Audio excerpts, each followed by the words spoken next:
Olá! Hoje a gente vai mergulhar fundo num livro que, olha, desafia muitas das nossas certezas. É o Perspectives on Female Sex Offending, A Culture of Denial, da Mayram Sess-Denov.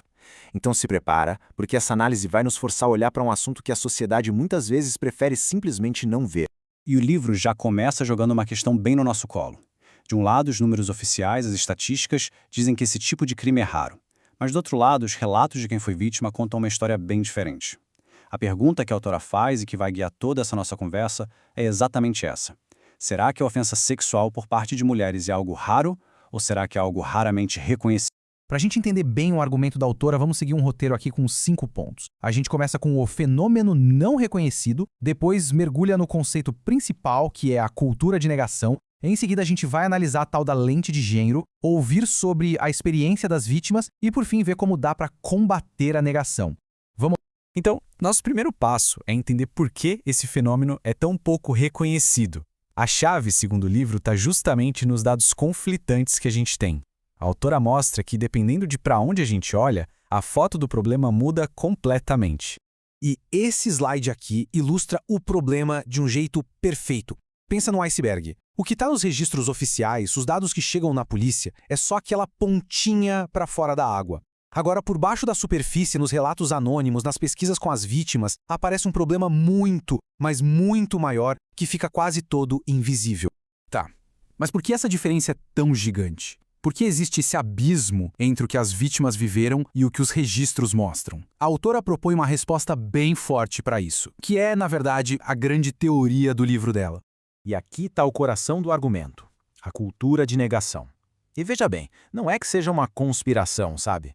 É uma coisa mais sutil, uma recusa social quase que inconsciente de aceitar que mulheres podem ser agressoras sexuais. É como se os nossos roteiros culturais sobre o que é ser homem e o que é ser mulher simplesmente não tivessem espaço para essa ideia. E essa negação, como a gente vai ver, acaba afetando tudo. E como é que essa negação funciona na prática? O livro descreve um processo bem interessante em 4 etapas. Tudo começa com a ofensa. Mas logo em seguida, o gênero da agressora vira o centro de tudo.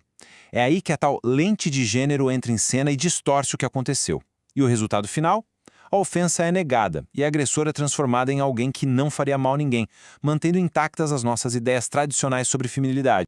E essa tal de cultura de negação não é só uma teoria abstrata. O livro mostra direitinho como ela opera na vida real, através da lente de gênero que é usada por profissionais que lidam com isso todo dia, como policiais e psiquiatras.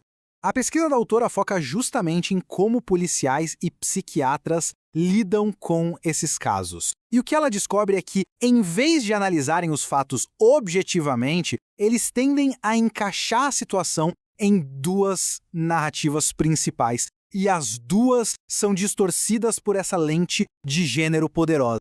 O primeiro jeito de negar é transformar a agressora nisso aqui, na mulher inofensiva, benigna e incapaz de agressão sexual. Nessa visão, o que aconteceu é reinterpretado, vira um carinho que passou dos limites, uma brincadeira de mau gosto, minimizando totalmente o dano e a intenção por trás do ato.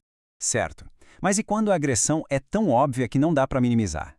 Aí entra a segunda narrativa. A agressora é pintada como uma mulher devassa, indisciplinada, ou seja, uma exceção que confirma a regra. Ela é vista como uma anomalia, alguém que não representa a feminilidade de verdade. No fim das contas, o resultado é o mesmo. A ideia de que mulheres normais não fazem esse tipo de coisa continua de pé. Bom, até agora a gente viu como a sociedade e os profissionais acabam reinterpretando e negando o problema.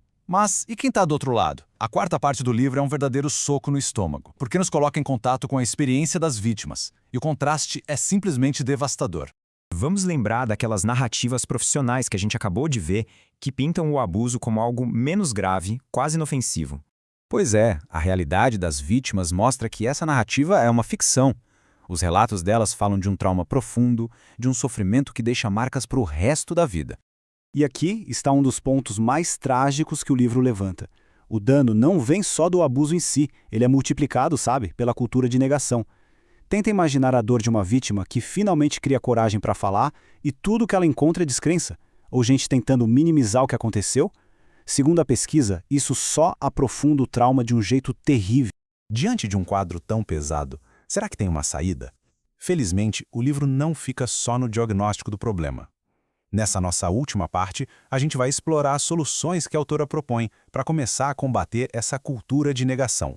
A autora nos deixa um verdadeiro plano de ação. Ela defende que a mudança precisa ser no sistema como um todo. Isso significa reformar leis e políticas, treinar os profissionais para que eles consigam enxergar além dessa lente de gênero e, o mais importante de tudo, criar serviços de apoio que de fato acreditem e acolham as vítimas. É um esforço coletivo para construir uma cultura nova, baseada em reconhecimento e justiça. E assim, a obra da De Novo nos deixa com essa pergunta, que é muito poderosa.